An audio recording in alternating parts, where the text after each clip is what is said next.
Hello. Hello, how are you? It's Charmaine, registered and licensed dietitian. I'm making meat pies. So go ahead and put 4 cups of flour. It doesn't really matter what kind of flour. Well, I'll take that back. It does matter. I've tried walnut flour before. It worked, but it was super crumbly. The smoothest meat pie dough I've ever made was with all-purpose flour, whether it's bleached or unbleached. So I'm putting 4 cups of flour.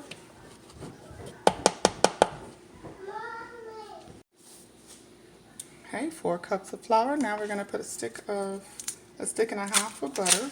I am out of butter, so usually this recipe calls for 2 sticks of butter, so we're just gonna do about 1.5 because I have a stick of butter, and then I also have, just gonna throw it in there, and then I have a tub of butter. So we're just going to take all the butter we got in the house, basically.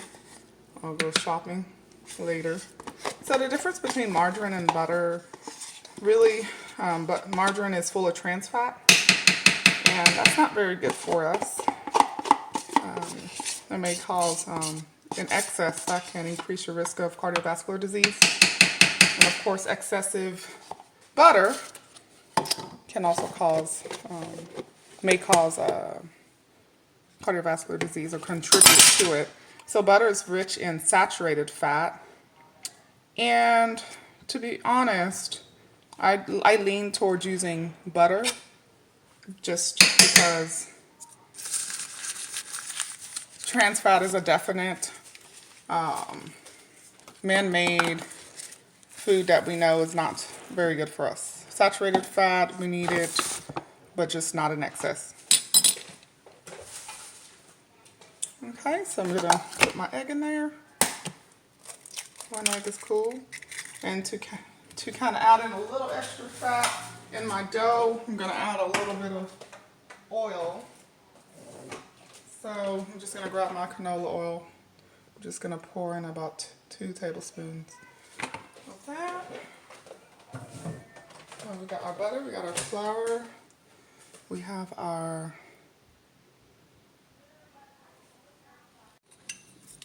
and then we're gonna add about 2 tablespoons of sugar. Okay. Now we are going to blend. Go ahead and get this over here. Oops. And I almost forgot one thing. Can't forget my cinnamon and my nutmeg. What was I thinking? Okay, so we're gonna put a few splashes of nutmeg and about a teaspoon of cinnamon, of course, because we all know that cinnamon helps with insulin regulation in the body. Okay, so let's go ahead and blend this. Get our Ninja all. Okay, looks like we have a big glob of.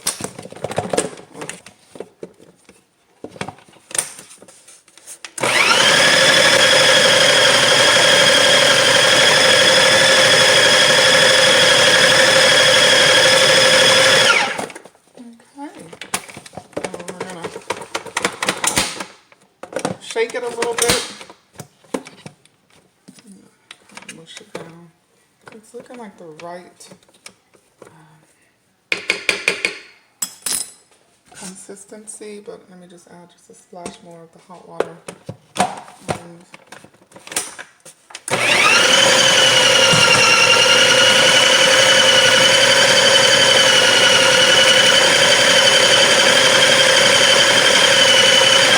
while I'm waiting for this to blend my dough, I'm going to clean off my counter so we can work on the counter.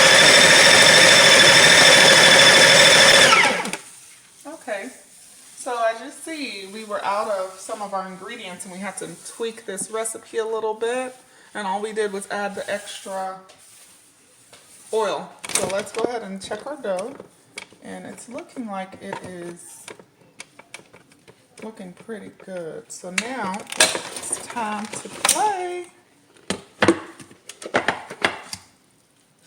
Very moist.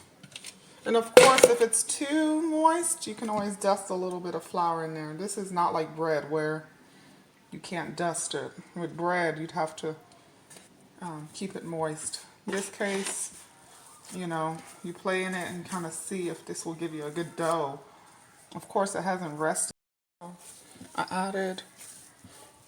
added some extra flour to kind of thicken it up a little bit, and it's looking like it's working pretty well. I think this will be a really good dough for our meat pie. Go ahead and subscribe, like, and share these videos. We've only hit the tip of the iceberg. We will be adding and more videos for you. Thank you so much.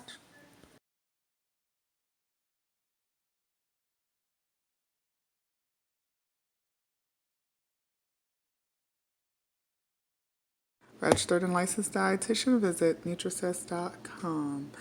I am here making the last of my meat pies. I have taken from this dough instead of just making all at once. So now I have 5 left. As you see, you do see one that looks a little different than the others. It's not a circle, so I'm going to give you a little tip. So do your circle. I took my bowl. I'm making my circle like I did the other ones. So I twist it around and then I wiggle it to make sure it cuts out the circle. Then you take the edges, and instead of trying to make another meat pie from this tiny dough, just put it, you can just put the little piece of dough in the middle. You can spread it out evenly if you so choose between all 5 of the meat pies, or you can just put it in one. So you can have one meat pie that's pretty big. It's up to you. I think we'll go ahead and just put it in one. So this one will be a little bigger and thicker than the others. So that's my secret to keeping the circular shape. So just kind of flatten it out. So I'm showing you what this looks like after removing it from the refrigerator and letting it sit on your counter for about, I would say about 30 minutes. And if you see here, it's not as flaky coming up. It's not getting stuck to the granite. So it does make a difference. So if you leave it on your counter for 3 hours, then it's going to be too soft. But it will still work. But I highly recommend you letting your dough rest for 30 minutes in the refrigerator and then bringing it out right before use. You can let it on the counter for about 30 minutes. So I'm going to go ahead and egg white all of my dough. And you can use a whole egg, that's fine too. The whole egg is good for about 10 meat pies. And then I use the same brush on top of the meat pie. This is just an egg white wash. This one looks a little bit thick. Uh-oh, no worries. Thank God we had enough to go around, so. Okay, so I made another batch of the meatless, I should say, protein. I used tofu this time, so if you look up my tofu crumble recipe, then you will be able to make this kind of meat pie with tofu. Last time I made it with Beyond Meat. Today I made it with tofu, and it's basically the tofu crumbles with sauteed carrots, onions, habanero pepper. One habanero pepper to me didn't taste spicy enough, but it's up to you if you want to put more or use less. And a little salt or salt substitute to taste, and thyme for spice. So now we're going to go ahead and start putting a little circle in the middle of each one. I'm not anticipating that we're going to use up all this, but you never know, we might. And of course, you're only going to put it in the very middle. You don't want to put too much because then you can't close it very well. Oh, and potatoes, I forgot to tell you. I added potato. And flour and water. The flour and water slurry. Make it moist so that once it's done and baked, it won't be over dry in the oven. So, okay, this might actually go around. Ooh, actually, I may have just enough. I thought I was going to have too much, but great. All right. So we made just enough for the 5 meat pies. I put it in the freezer as soon as it cooked because I wanted to hurry up and cool it off rapidly. And thank God. So if you use warm meat or meatless for your meat pie, you will see real quickly why you should cool it down. It will melt a hole into your dough. So can't stress enough how important it is to either just let it cool down on the stove for a couple of hours or just put it in the freezer. It's very cold, and I only had it in the freezer for about 30 minutes. So it was a perfect timing actually. As soon as you're done cooking your meat or meatless vegetable filling, pop it in the freezer. And I just put it in a container like this in the freezer without a lid. And then I started manipulating my dough and making them into the circles. As soon as I was done with the circles, I went into the freezer and got my the insides, the meatless filling. All right, so I've kind of molded each filling and we are good to go. So now we can seal. I will take my fork to kind of help push in the, let's take your fork to push inside the filling so that it doesn't fall out. This one might have a little too much, but then again, this is our biggest meat pie. But no, it looks pretty good, and it's molding really nicely, just due to the simple fact that it's frozen. It's pretty cold. It would probably fall apart a lot more if it were warm.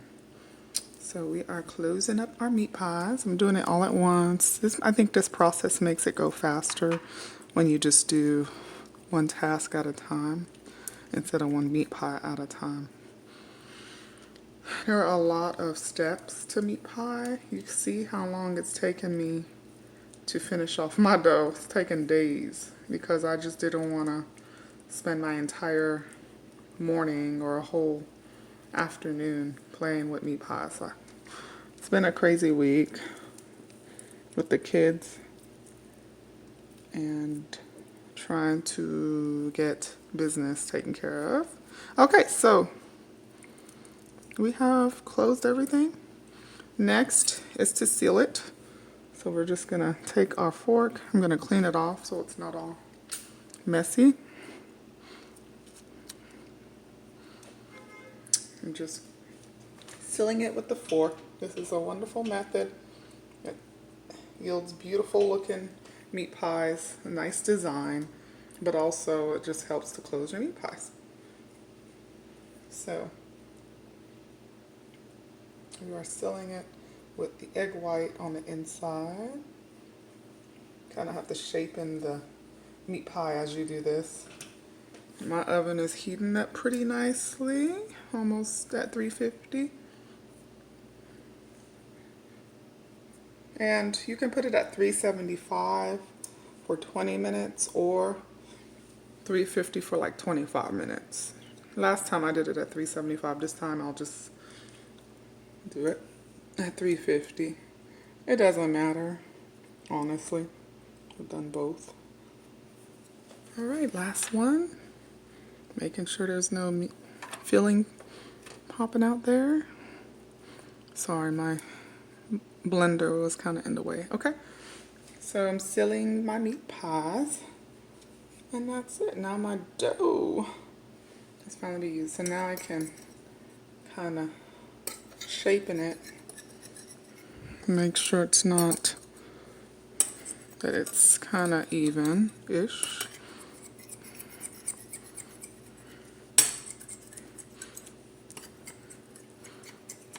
Okay, all that's left are 2 more steps. You would think we'd be done. Let's just pop it in the oven already, right? But there's a couple more steps. Sometimes people forget, especially the first times, few times you make it.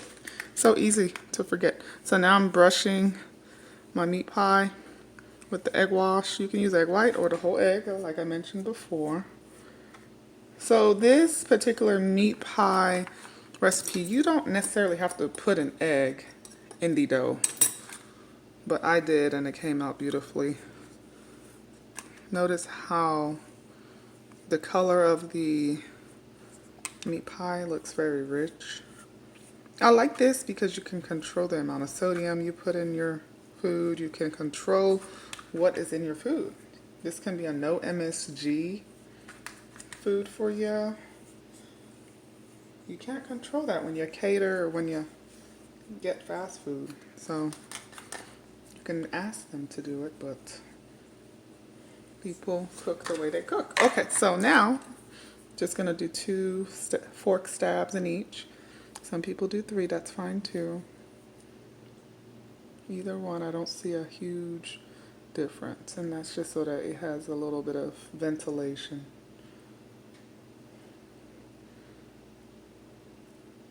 Since this one's the biggest, let's do 3 on this one. 1, 2, 3, and then we'll know this is Dottie's meat pie. It's the biggest.